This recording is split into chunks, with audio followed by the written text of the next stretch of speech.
اور اس کا نام تو کاشف تھا، مگر اسے کاشی کے نام سے پکارا جاتا۔ لاری اڈے کا ماحول ہی ایسا تھا کہ ہر کسی کا نام بگاڑ کر بلایا جاتا۔ 36 سالہ کاشی کی لاری اڈے میں چھوٹی سی پرفیوم کی دکان تھی۔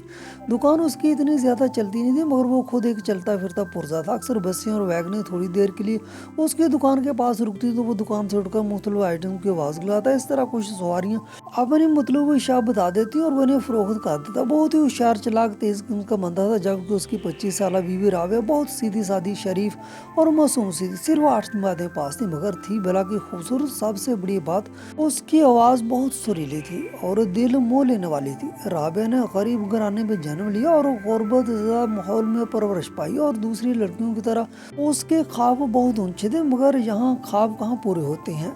جیسے ہی رابعہ کی عمر 22 سال ہوئی تو اسے کاشی کے پلے باندھ دیا گیا۔ کاشی کا آگے پیچھے کوئی نہیں تھا۔ رابعہ کی ساس، نند اور دیورانی جٹھانیوں کے جھنجھٹ سے آزاد تھی۔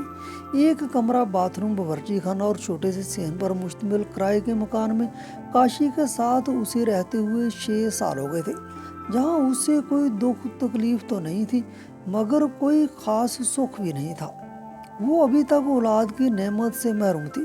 کاشی صبح سے میری دکان پر چلا جاتا اور رات 7-8 بجے گھر لوٹتا۔ رابعہ سارا دن گھر میں اکیلی رہتی، گھر کے کام نمٹا کر تیسرے درجے کے عشق کے رسالے پڑھتی، جو اپنی ایک سہیلی بانو سے لے کر آتی تھی، جو اس کی پڑوسن بھی تھی۔ بانو اس کی بہت گہری سہیلی تھی۔ ایک دن کاشی اپنی چیزیں بیچنے کے لیے ایک بس میں داخل ہوا۔ اس کی نظر ایک سیٹ کی پچھلی طرف لکھے ایک موبائل نمبر پر پڑی، جس کے ساتھ لکھا ہوا تھا پیار کی تلاش۔ کاشی نے کچھ سوچ کر وہ نمبر یاد کر لیا اور دکان میں آ کر اپنے موبائل میں محفوظ کر لیا۔ کاشی کے ذہن میں ایک شرارت آئی، اور اس طرح کی شرارتیں وہ کئی بار کر چکا تھا۔ شام تک اس نے اپنے ذہن میں ایک منصوبہ بنا لیا۔ رات کو جب وہ گھر آیا تو اس نے کھانا کھا کر رابعہ سے کہا کہ وہ ایک نمبر ملا رہا ہے۔ اگلا بندہ کال اٹینڈ کرے تو صرف ہیلو ہیلو فرزانہ بول کر اپنی آواز سنانی ہے، بس اور کچھ نہیں کہنا۔ رابعہ نے پوچھا معاملہ کیا ہے؟ تو کہنے لگا اس بندے کو یقین دلانا ہے کہ یہ کاشی کا نمبر نہیں ہے۔ قصہ مختصر، جب کاشی نے نمبر ملایا تو تیسری یا چوتھی گھنٹی پر اس بندے نے کال اٹینڈ کر لی تو فوراً موبائل رابعہ کو پکڑا دی۔ وہ اس کے ہدایت کے مطابق ہیلو ہیلو فرزانہ بولنے لگی۔ چند سیکنڈ کے بعد کاشی نے اس کے ہاتھ سے موبائل لے کر کال کاٹ دی اور اس کی توقع کے مطابق 1 منٹ کے بعد جی کون اور آپ نے کس سے بات کرنی تھی کا میسج آ گیا۔ تو کاشی نے جواب دیا جی میں نازیہ ہوں اور اپنی سہیلی فرزانہ سے بات کرنی تھی، مگر سگنل پرابلم کی وجہ سے آواز نہیں آ رہی تھی۔ اس پر اس بندے نے جواب دیا جی فرزانہ کا نمبر ہے۔ کاشی نے فوراً جوابی میسج بھیجا سوری جی لگتا ہے رانگ نمبر مل گیا۔ اگلے بندے کو رابعہ کی سریلی آواز سے یقین ہو گیا کہ نمبر کسی لڑکی کا ہے، تو وہ ہاتھ دھو کر پیچھے پڑ گیا اور میسج پر میسج کرنے لگا۔ اس دن رابعہ کے سر میں درد تھا، وہ درد کی گولی کھا کر سو گئی۔ اب کاشی نازیہ بن کر اس لڑکے کے میسج کے جواب دینے لگا۔ پہلے تو اس نے لڑکیوں اور عورتوں کی طرح خوب نخرے کیے، مصنوعی غصہ کیا اور اسے منع کیا کہ میسج نہ بھیجو، مگر وہ لڑکا کب باز آنے والا تھا؟ وہ تو خود کسی لڑکی یا عورت کے نمبر کی تلاش میں تھا۔ اب یہ رانگ نمبر خود ہی مل گیا تو وہ اسے ہاتھ سے جانے نہیں دے رہا تھا۔ بالآخر رات 12 بجے تک کافی تکرار اور اس لڑکے کی منتوں کے بعد نازیہ کی اس سے دوستی ہو گئی۔ اس لڑکے نے اپنا نام یاسر بتایا۔ وہ 29 سال کا کنوارا لڑکا تھا، قریبی شہر کے ایک دیہات کا رہنے والا تھا۔ اس کی اپنی بہت ساری زمینیں تھی۔ وہ کسی لڑکی یا عورت سے دوستی کا بہت خواہشمند تھا۔ اتفاق سے اس کی دوست کسی لڑکی کے ساتھ نہ ہو سکی تھی اور سادہ سا لڑکا تھا، اور کاشی نازیہ بن کر اسے بتاتا وہ شادی شدہ 27 سال کی لڑکی ہے۔ اس کا خاوند بہت شکی مزاج ہے، اس کی ساس اس سے سارا دن کام کرواتی ہے، وہ بہت مظلوم لڑکی ہے اور پیسے کو ترستی ہے وغیرہ وغیرہ۔ اب کاشی کے ہاتھ بہترین موقع آ گیا۔ وہ فارغ وقت میں نازیہ بن کر سارا دن یاسر کو میسج کرتا، رات کو گھر آ کر اپنے سامنے رابعہ کی آواز سے 2-4 منٹ کی بات بھی کرا دیتا۔ رابعہ اس سے پوچھتی تو کاشی ہنس کر کہتا وہ اپنے ایک دوست उससे शरारत कर रहा है, उससे बेवकूफ़ बना रहा है। और अब ये काशी को कई बार मना कर दिया कि इस तरह की हरकतें ठीक नहीं है, ये तुम गलत करते हो।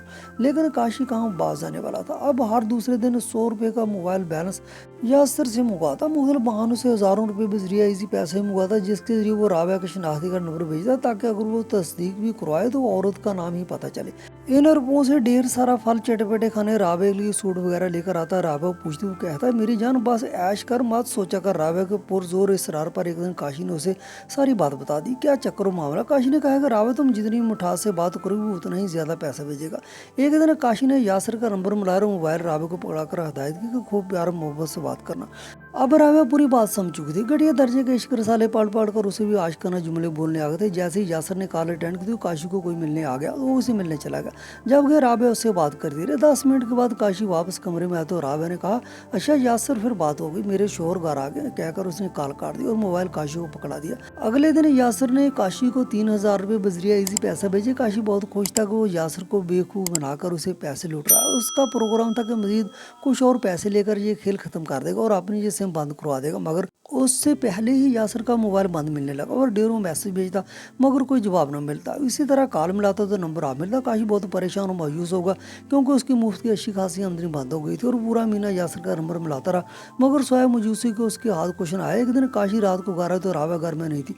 वो समझा शायद महल्ले में किसी के घर गई है। वो पूरे 2 घंटे राबिया का इंतजार करता रहा मगर राबिया का कोई अता पता नहीं था। उसे सख्त भूख लग रही थी। राबिया के पास मोबाइल नहीं था, वरना वो कॉल करके उसे पूछ लेता। उसने सोचा कि वो मोहल्ले में उसकी पड़ोसन से जाकर पूछता है कि राबिया उनके घर में तो नहीं है। काशी परेशान था क्योंकि जब भी वो आता राबिया हमेशा घर में मिलती थी। आज पहली बार वो घर में मौजूद नहीं थी।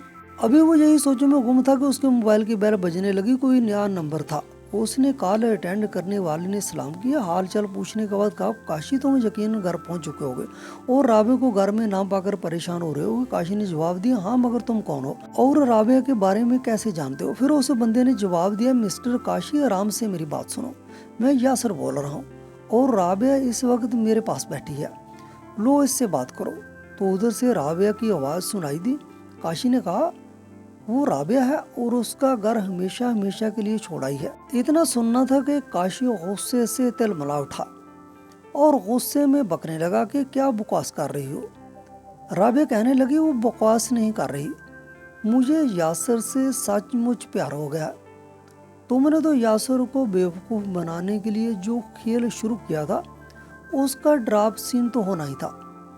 हकीकत यह है कि यासर बहुत प्यार करने वाला इंसान है, बहुत अमीर भी है। वो मुझसे इश्क करता है और मुझे महारानी बनाकर रखेगा। और तुमने आज तक मुझे दिया ही क्या था सिवाय गुर्बत और जिल्लत के। तुम्हारी इस तरह की हरकतों से मैं बहुत तंग आ चुकी थी। आखिर मैंने एक फैसला कर ही लिया, यासर के साथ जाने का। काशी एकदम दौड़ा और बोला, बदबख्त बंद कर। राबिया ने फौरन जवाब दिया, बदबख्त कम बख्त तो तुम हो। काशी ने आवाज बर्रा कर पूछा, तेरा यासर से कैसे राब्ता हुआ? राबिया ने बताया कि जिस दिन तुम मुझे फ़ोन पकड़ाकर बाहर अपने किसी मिलने वाले के पास गए थे तो यासर का नंबर तुम्हारे मोबाइल से देखकर मैंने उसे अपनी सहेली के मोबाइल से कॉल की। वो बहुत मोहब्बत, चाहत और प्यार का इजहार कर रहा था जो आज तक तुमने कभी नहीं किया। तुमने कभी कोई प्यार का लफ्ज़ नहीं बोला। तो अगले दिन मैंने अपनी सहेली के मोबाइल से यासर को कॉल करके सारा चक्कर बता दिया। तो 2 दिन के बाद यासर मुझे मिलने आ गया और नया मोबाइल फ़ोन और सिम डालकर दे गया और पूरा महीना हम घंटों फ़ोन पर बातें करते रहे। हम दोनों एक दूसरे के इश्क में मुब्तला हो गए। चुनांचे आज मैंने घर छोड़ दिया। तुम्हारी कोई चीज़ लेकर नहीं आई। जो कपड़े पहने हैं वो भी तुम यासर के भेजे हुए पैसों से मेरे लिए लेकर आए थे। अब तुम्हारी बेहतरी और इज्जत इसी में है कि चुप करके शराफत से मुझे तलाक दे दो। मैं अपनी मर्जी से तुम्हारा घर छोड़ाई हूँ और तुमसे तलाक मांगती हूँ।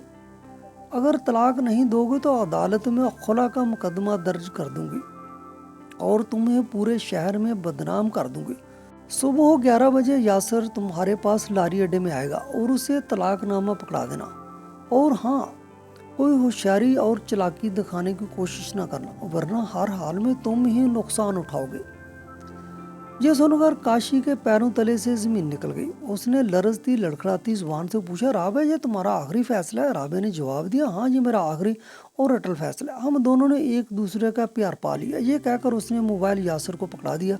यासर ने कहा, मिस्टर काशू, मुझे प्यार की तलाश थी और वो प्यार मुझे तुम्हारी बीवी राबिया से मिला और तुम्हारी बीवी राबिया बहुत ही प्यारी और खूबसूरत है, इसलिए मैंने इससे शादी करने का इरादा कर लिया। तुम्हारा बहुत बहुत शुक्रिया। मैं सुबह 11 बजे तुम्हारे पास आ रहा हूँ और राबिया का तलाकनामा तैयार रखना ताकि मैं राबिया से निकाह कर सकूँ। ये कहकर उसने कॉल काट दी और मोबाइल पावर ऑफ कर दिया। अगले सुबह 11 बजे यासर लारी अड्डे पर काशी के पास है और काशी के पास राबिया को तलाकनामा देने के उसका कोई चारा नहीं था। उसने यासर के हाथ में तलाकनामा थमा दिया और खुद हाथ मलता रह गया। काशी के पास अब पछतावे के सिवा कुछ नहीं था। उसे अपने बुरे कामों की सजा मिल चुकी थी। आज वो अपने हाथों से अपनी खूबसूरत और हसीन बीवी को खो चुका था। नाज़रीन, आपको आज की कहानी कैसी लगी? कमेंट सेक्शन में अपनी राय का इजहार ज़रूर कीजिएगा। इस तरह की मज़ीद सबक आमोज़ कहानी सुनने के लिए हमारे चैनल को सब्सक्राइब कर दें और वीडियो को शेयर कर दें। बहुत बहुत शुक्रिया।